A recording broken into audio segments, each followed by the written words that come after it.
জামাত ইসলামী সম্পর্কে আপনার দৃষ্টিভঙ্গি কি? জামাত ইসলাম সম্পর্কে দৃষ্টিভঙ্গি তো অনেক বক্তৃতা আমি আগেই বলেছি। জামাত ইসলামী বাংলাদেশ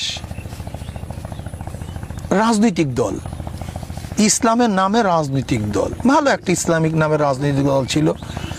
কিন্তু বাংলাদেশ জামাত ইসলাম সে ইসলামিক দল হিসাবে আমরা ওলামায়ে কেরাম এবং আমরা যারা আছি আমরা বলি না, ওলামায়ে কেরাম বলে না।